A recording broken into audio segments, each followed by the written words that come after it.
We simply cannot allow people to pour into the United States undetected, undocumented, unchecked.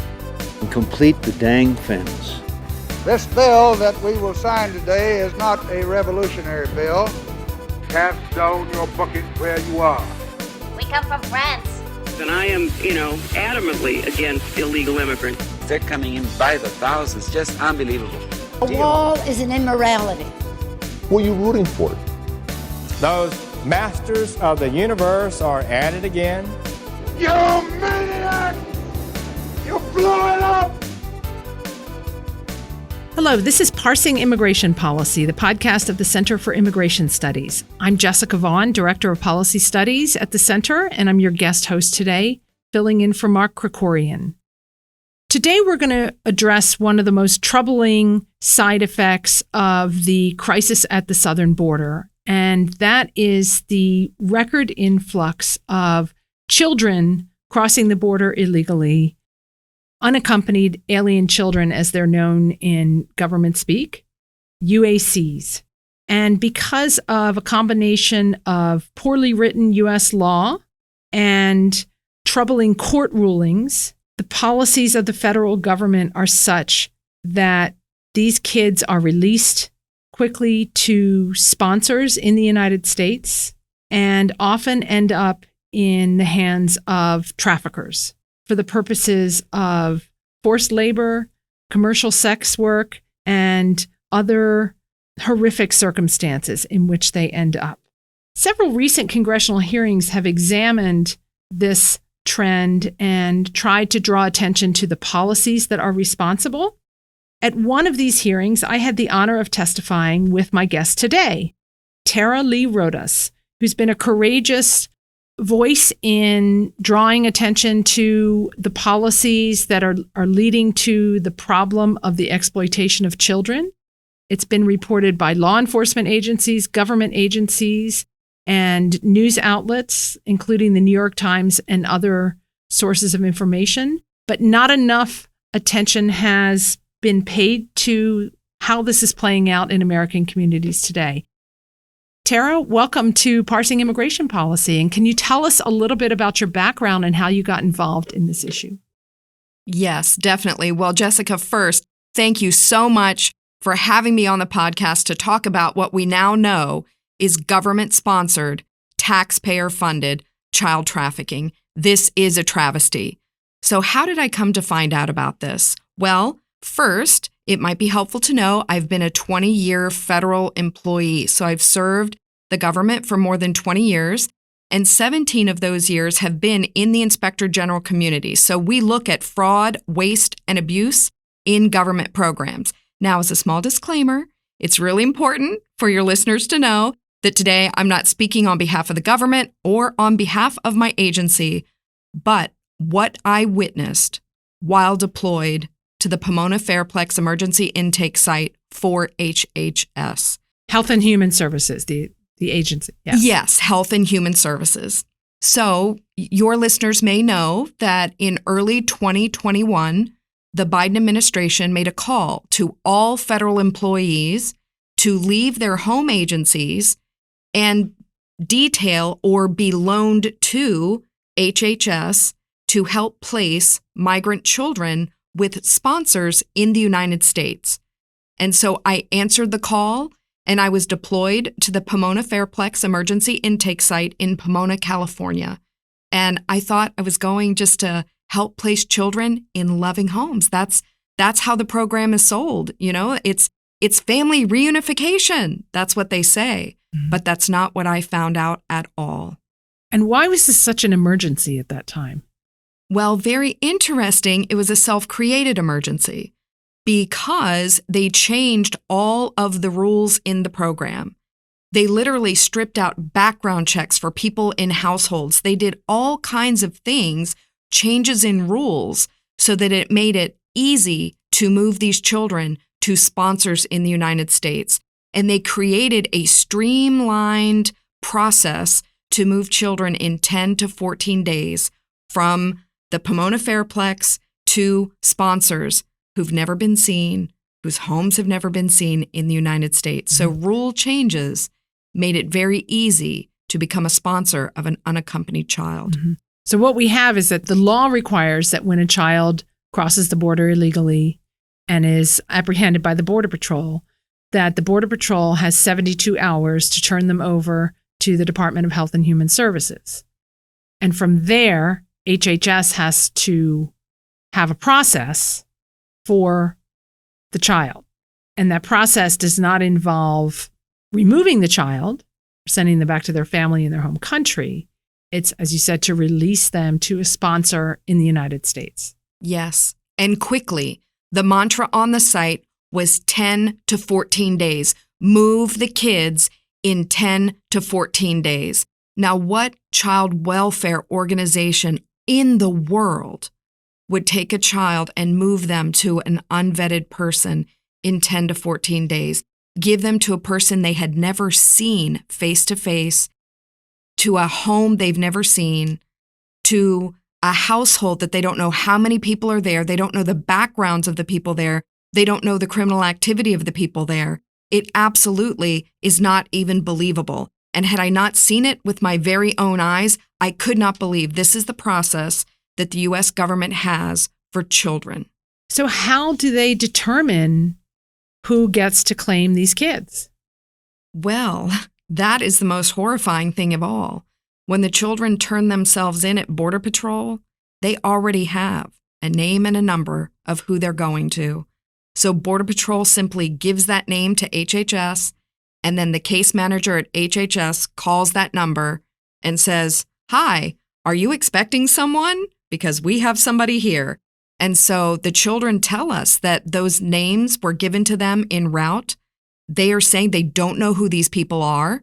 And one of the biggest things is, how can this be family reunification when they even have a category of a sponsor that's called unrelated? Yeah. It's category 3. So to say this is family reunification is false, categorically false. And, that's evident in some of the statistics that I've seen on this. I remember back around about 2012, 2013, we started to hear reports out of Texas. Governor Perry at the time was concerned about a growing number of unaccompanied minors who were arriving in Texas. And authorities were ill-equipped to deal with this, but the law that was passed in 2008 set up this process of turning them over to HHS.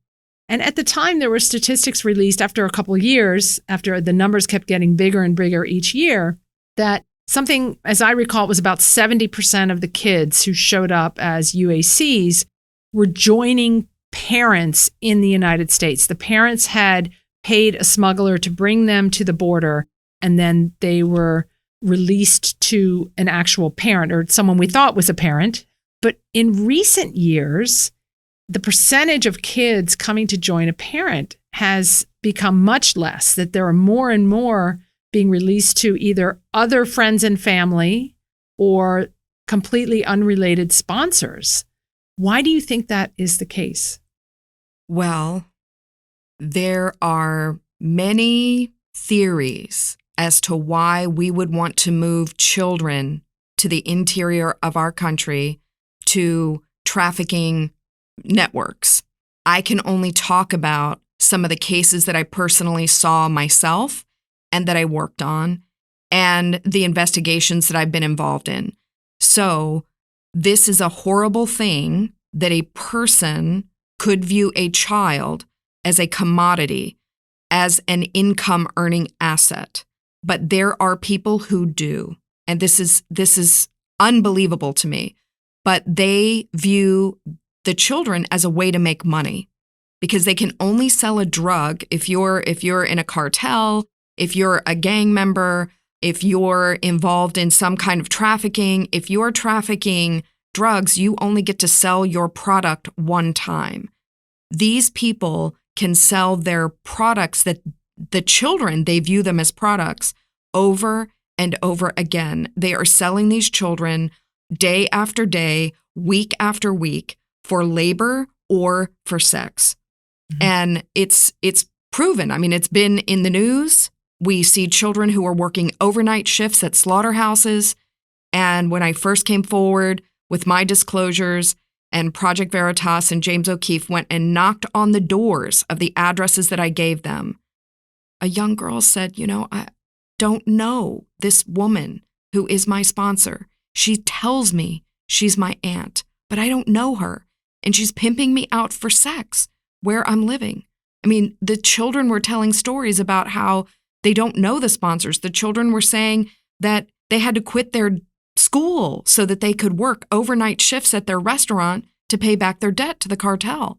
So sadly, there are people on the interior of the country who view children as income-earning assets. It's despicable. Mm-hmm.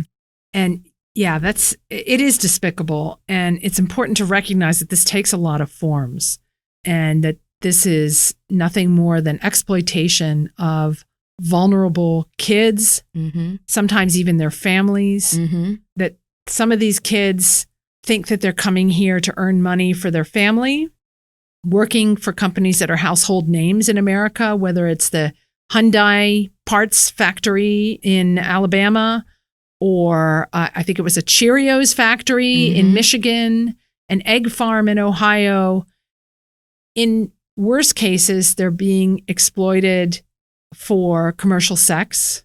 Sometimes the exploitation is at the hands of a sponsor who duped their parent in their home country into bringing them to the United States. I've seen numbers of cases like that.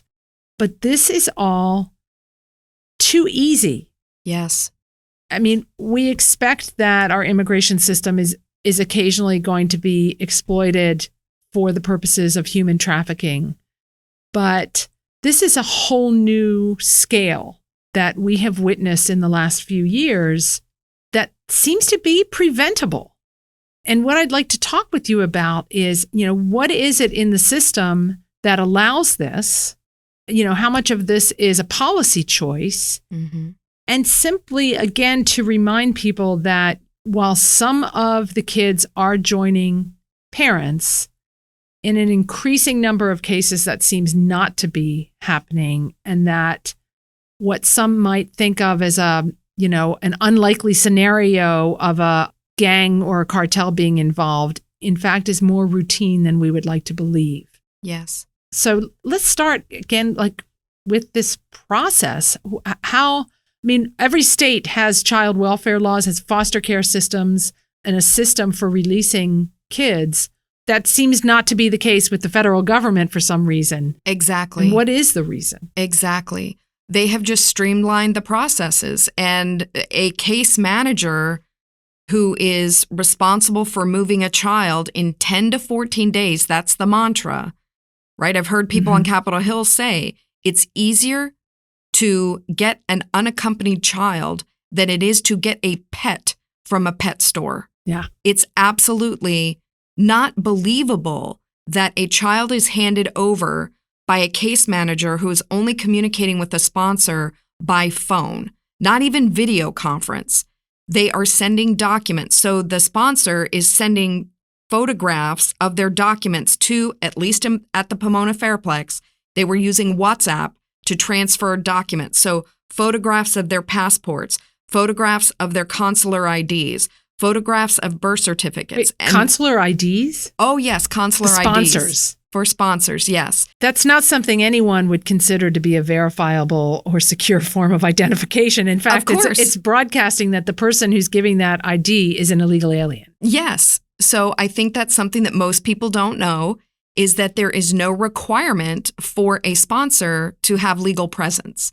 So a majority of sponsors have no legal presence, meaning they are not U.S. citizens, they are not legal permanent residents, nor are they here on a visa. So right there, you're opening up the children, you're putting them into a situation, into a home that's already flying under the radar. And so that doesn't make sense. That has an interest in withdrawing from government attention. Exactly. I mean, even this crazy humanitarian parole that they have, the sponsor of an adult, they have to prove legal presence. So to get a child, there are no qualifications. There's no income qualification. You don't have to be above the poverty line. You do not have to provide, and this is stunning, you do not have to provide what we would consider is a legal form of proof of address. So when our transportation, so the MVM, Mike Victor Mike, is the company that's been transporting the children in the dead of night, delivering them to baggage claim areas, to sponsors who show up with a consular ID. These case managers, they are not law enforcement, okay? They have no background at all in looking at foreign documents, in document fraud. They have no idea. So it's so easily to dupe the system because the case managers just simply don't know. So whatever form of ID is accepted, that's fine. They just take it. They take it at face value. They take it at face value. As if you can't even imagine that someone would lie or cheat or conceal their identity to take possession of a child. Right. And yet we know one of the big cases that I worked on, it was a gentleman in his 20s. He claimed he was sponsoring his sister, who was 15. So there seemed to be no issues with the case manager who had been working on it. And because they were communicating by WhatsApp, the person has their little photo on there. So about a week after the release of our unaccompanied minor, our little girl, we see her in this sexy embrace with her sponsor. The sponsor, the sponsor clearly is not her brother, but he gave us fake documents to show that he was the brother. So then we have to go through calling the police and doing drive-bys and all of this. But it's so easy to defraud the system, and therefore it would be easy to shut the system down. But in my observations, it appears that HHS values the security of the identity of the sponsor over the safety of the child. This is unacceptable. It's horrifying. Yes. Yes, it is. They care more about protecting the privacy of the sponsor than they do about making sure that the child is going to be safe. Yes. That's how we ended up in this situation. Yes, it is. So it's not actually HHS employees who are doing this processing of the kids, correct? It's contractors? Correct. Who are some of the contractors? So our site was run by Cherokee Nation, or Cherokee Federal was the contractor. The Pecos Emergency Intake Site was run by Endeavor. So there are lots of different contractors and NGOs out there who are making hundreds of millions of dollars off of this fraudulent system. It's hundreds of millions of dollars. It's staggering the amount of money. Most people probably don't realize that HHS is a $2.8 trillion agency. They are over 20% of the U.S. budget. They have immense resources, and they are giving their resources to traffic children. It's unacceptable and absolutely unbelievable. In this discussion of the federal budget, we need our lawmakers to let that sink in. Yes. A little bit about how taxpayer money is being spent. And I can't imagine that these contractors are chosen necessarily for their experience in child welfare necessarily. No. Well, the most horrifying thing was revealed just a few weeks ago in a stunning undercover report by Project Veritas, where they outed Andrew Lorenzen Strait. And so he used to be on the inside, but as soon as Yes, and as soon as the administration took over, he goes on the outside and starts, quote, getting contracts the Washington way. And he was responsible for facilitating hundreds of millions of dollars going to Cherokee Federal, who used to be, doing liquor and casinos, and now got them into the child trafficking business. So it's unbelievable that they allow this sort of fraud to go on in the system. Yeah. Well, when I met Andrew years ago when he was at ICE, he was supposed to be the point person for victims of illegal alien crime. No. But he was actually more of an advocate for the illegal aliens themselves before he's apparently moved on to more lucrative things.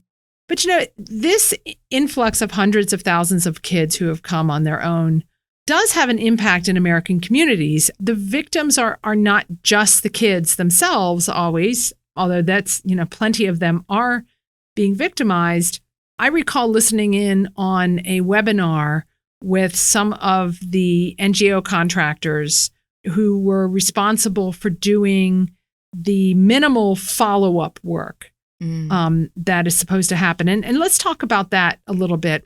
So it's bad enough that they place people with unvetted, unknown people, sponsors. What is supposed to happen after that?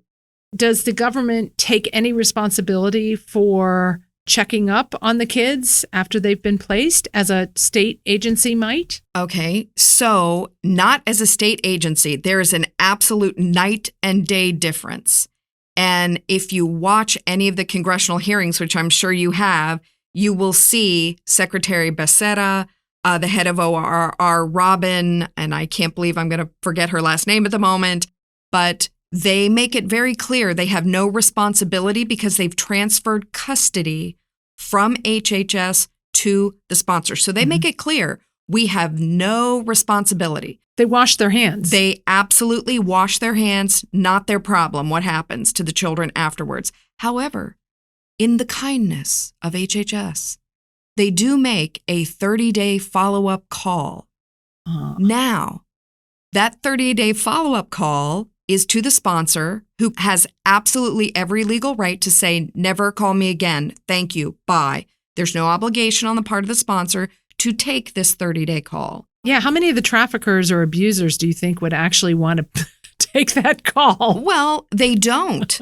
And it's absolutely unbelievable. So right now, of the hundreds of thousands of kids that have come into the care of HHS that they have dispersed all around the country, they will only admit that 85,000 are missing. But just because somebody answered a phone does not mean the child should be counted on that child is doing great. Yes. Because we know that's not the case. Honestly, it's not believable, the lack of child welfare in this system, because once the kids are out the door of HHS, that's it. I'm glad you made that point, because I hear that 85,000 number a lot. And it's important to realize that those are only the ones that they're counting as not having taken the call. But, the people making these calls can't really see what's going on in the household. No. And I consider, most of them really to be quote unquote lost, because we have no idea. Yeah. And Jessica, very, very important change happened in this administration when our case managers had written the release request, and then transportation comes, picks up the child, delivers them to the sponsor, under the cover of night, so that nobody would see where their children were going. It used to be. That tells you something right there. Why are they doing it at night? Exactly. But it was that case manager who used to make that 30-day follow-up call. It used to be that person would make that call. But when we started making those calls, right now the hairs are standing up on my arms, those kids were gone. I can't tell you how many calls I had to make to say the kid is gone. And the case manager is freaking out. She's crying. And it was shortly after that, they took away all the 30-day calls from the sites, and they put it at a massive call center. So HHS at HHS level, headquarters level, set up a call center to make those 30-day calls. So now you're talking someone who has no connection with the case. Zero. It's just a caller. Just a caller. And not a caller who is saying, okay, I need you to put your video camera on right now on the phone. I want to see the child. I want to see that you have enrolled the child in school. I want you to tell me, what is the immigration court date of this child?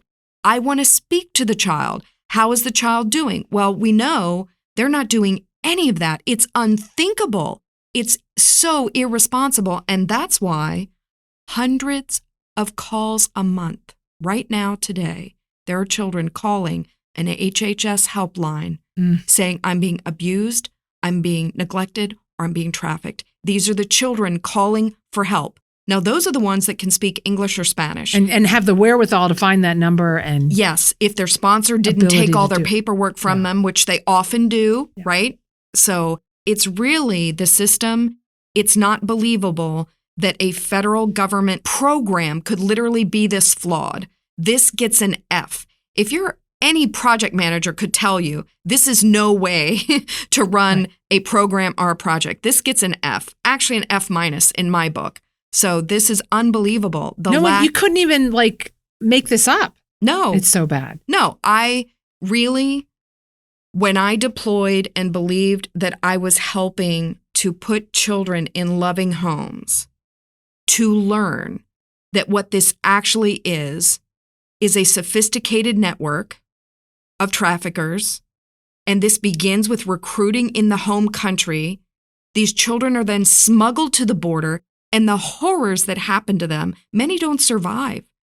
They don't talk before they about even that. get here. Yeah, before they even get here. It's horrible. By the time the children get to us, they are in bad shape. We're having to delouse them, all kinds of things, make sure they get showered and get new clothes. And some of them are in very bad shape by the time they get to us. But then we're the delivery system of the final mile of the trafficking experience. This was awful to learn that the U.S. government was doing this. And had I not seen it with my very own eyes, I simply couldn't believe this was happening. Now, one thing that I have heard contractors try to rationalize among themselves is to say that the federal government has a limited role here, the federal government and its contractors, and we're just trying to put the kids with appropriate sponsors to the best of our ability. And they really see state and local governments as in place to pick up the pieces. They know that stuff could happen, that things could go wrong, that kids have problems, but that, I heard one say, well, we fully expect that within 2 months of our placement, that usually the school will step in at that point and start providing the child services that they need. Or, like a school resource officer will pick up on the fact that this child is being dropped off in the parking lot in the morning after, being at work in a poultry processing factory or something, and that the schools will figure out what's going on and they'll be able to provide services to these kids.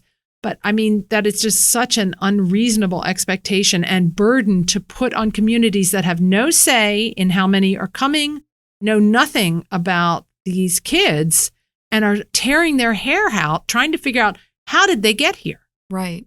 And then how can a school be responsible for determining which children are being trafficked?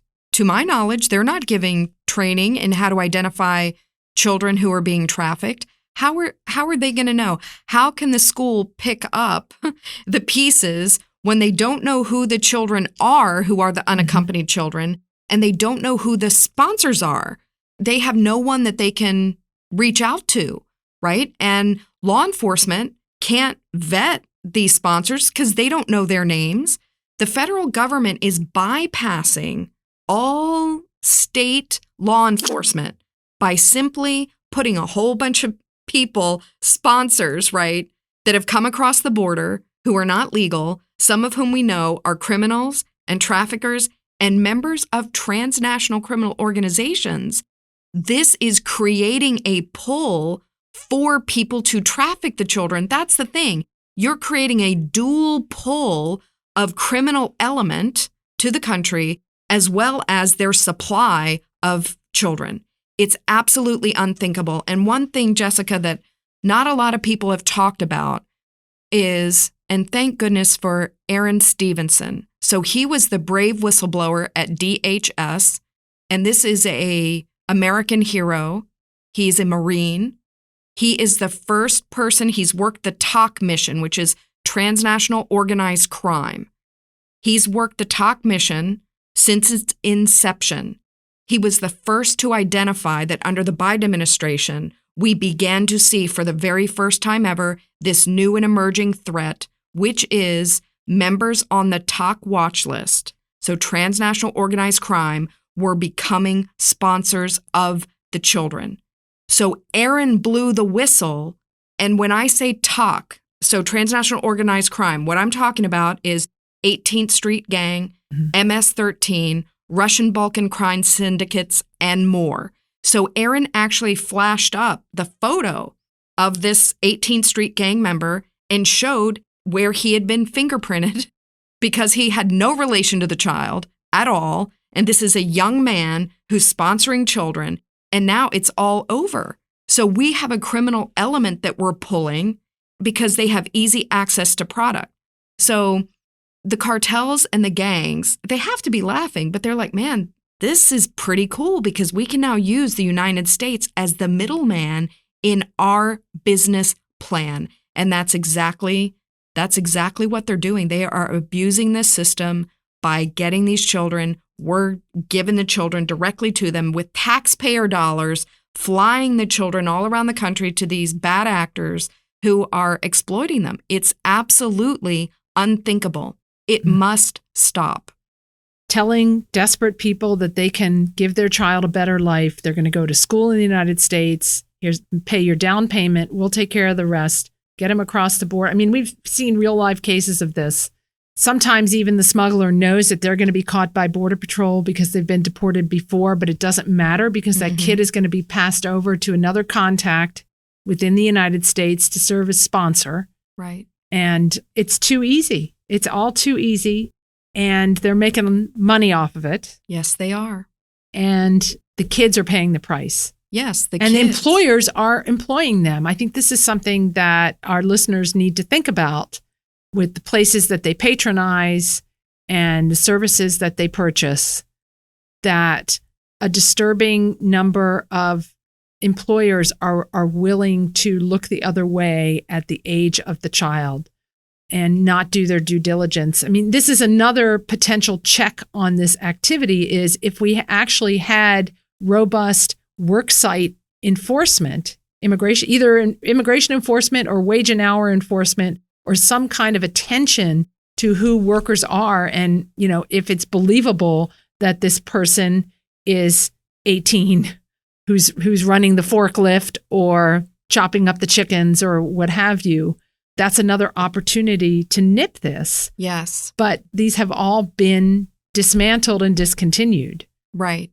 right. And we are not offering children the American dream. So people who think that this is a humanitarian effort, they need to rethink again. And they need to look at the data.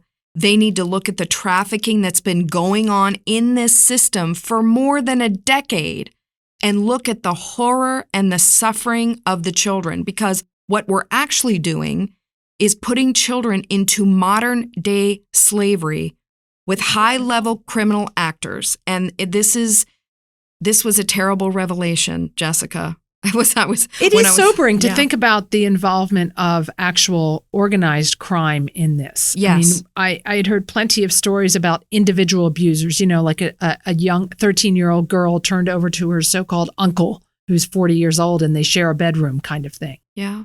But it's gone way beyond that now. Oh, yes, it absolutely has. That's what got me walked off the emergency intake site for revealing that we had an MS-13 actor. They did not want that to get out.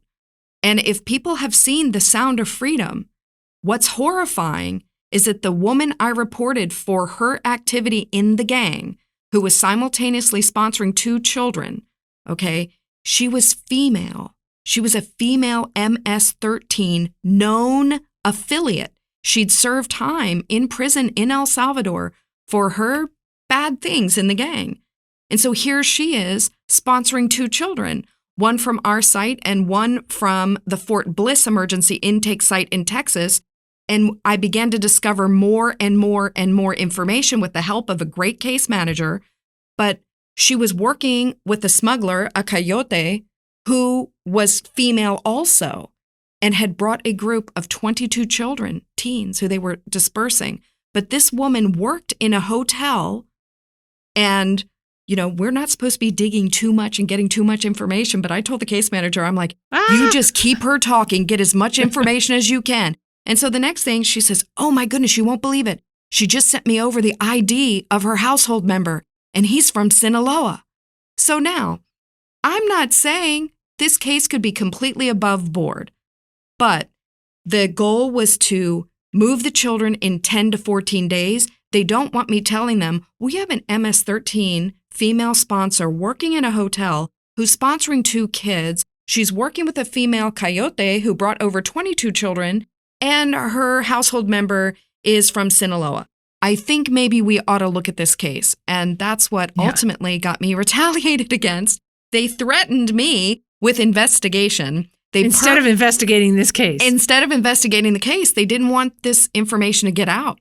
And so anyway, it was kind of, looking back on it now is kind of funny, but I can assure you I was scared at the time. I mean, my heart was racing. I'm thinking my 20 years of federal service is blowing up, and I'm trying to help the children. I'm thinking about all the cases I'm leaving behind, and they're telling me I'm under investigation. And then they took my badge. So it was not a good day, but I would go back and do it all over again, because this is evil, what's happening to the children. There are children today who are being sold for sex. That is a sobering thought. We cannot be the land of child rape. I'm sorry. No. We need to do better. Everybody's tax dollars need to be accounted for. We need to be good stewards of tax dollars. And right now, we're using tax money to fund a criminal network. Well, what should the government do? Speaking of funding, we have Congress now working on the appropriations bills. What can Congress do about this? I'd shut the program down.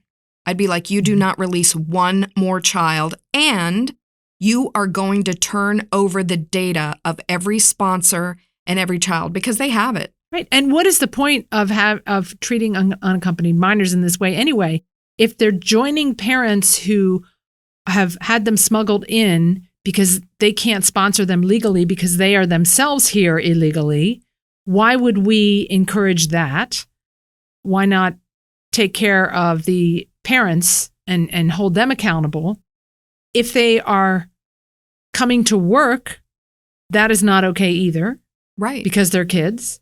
Right. And we have work programs for adults from abroad.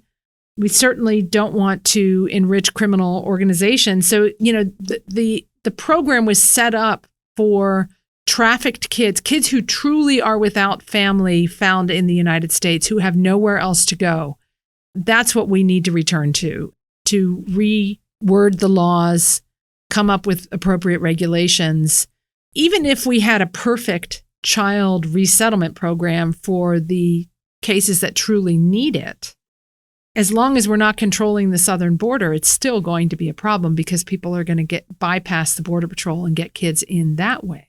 Right. As well. So. Right. And I would question, should this program fall under HHS?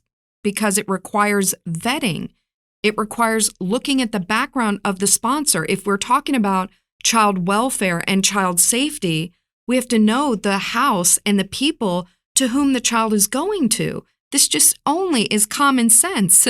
So that would mean that you need some sort of law enforcement or investigative, data analytics people involved in this process. HHS is not an investigative or law enforcement organization. They've clearly proven that they cannot manage this system.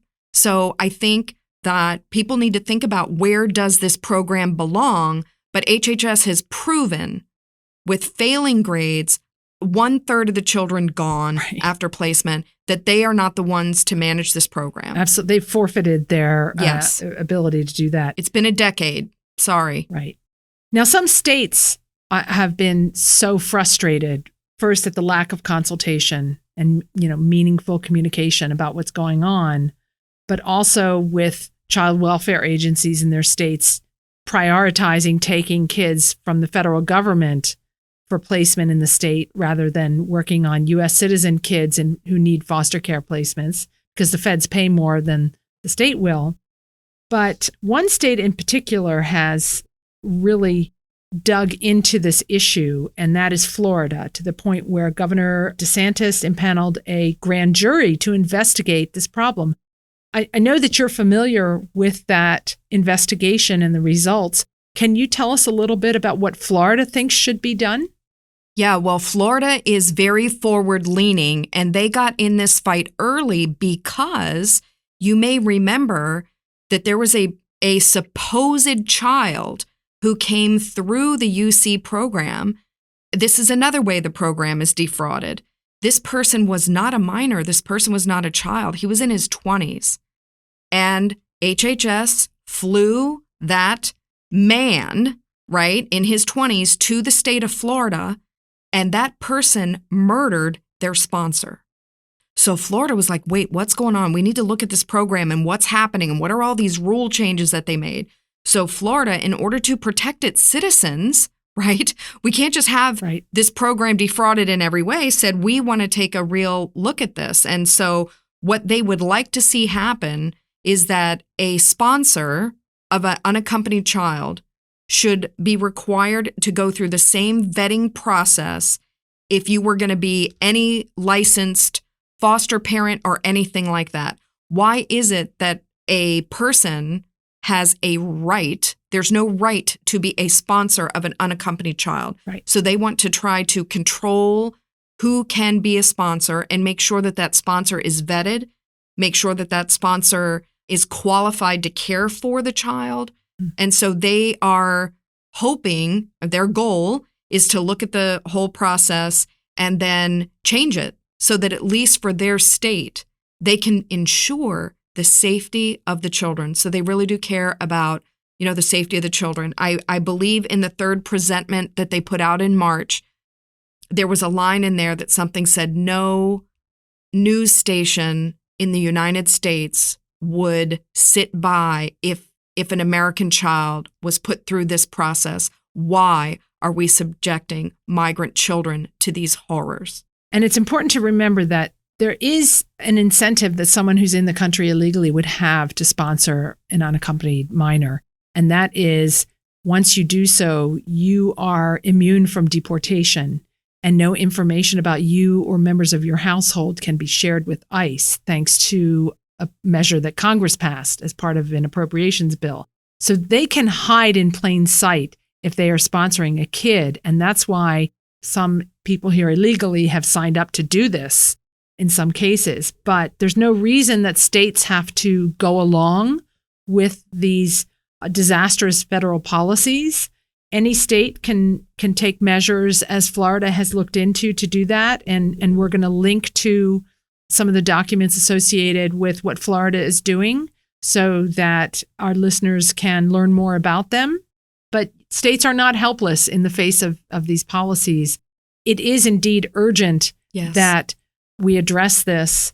And I just want to ask you, Tara, thank you so much for coming on to talk about this. We could talk all day, but I wanted to give you the opportunity. If there is there anything else you wanted to tell our listeners about this? I just think people, if they could really see how the whole process works, you don't have to be an investigator to see. You don't have to be a data analyst to see this is a flawed program. And I would encourage people to just go back and watch Trafficked in America. It's on YouTube. Anybody can see it. This details exactly how children were lured from Guatemala, working in slave labor conditions on an egg farm in Marion, Ohio. They will see how the children were threatened. They will see the squalor conditions. These children didn't even have a toilet in the trailer. It was a bucket. What's happening is so inhumane, and these are vulnerable children. People need to wake up as to what's really happening here. So I would encourage people to get informed. Watch The Sound of Freedom. You'll see exactly how people lure the children and defraud the parent, right? They tell the parent a lie, and then the parent thinks, wow, this is something really great for my kid. They're going to maybe be able to go on to be, a movie star because Miss Cartagena has come to take their photographs and help them go through beauty school, when in fact, they're separating them from their parent for the purpose of sex trafficking. So I would just encourage your listeners to get informed. But Jessica, thank you so much for everything that you and the Center for Immigration Studies do to highlight what we now know is government-sponsored, taxpayer-funded child trafficking. Indeed. It's a horror that can be stopped. And finally, I wanted to give you an update on a couple of things.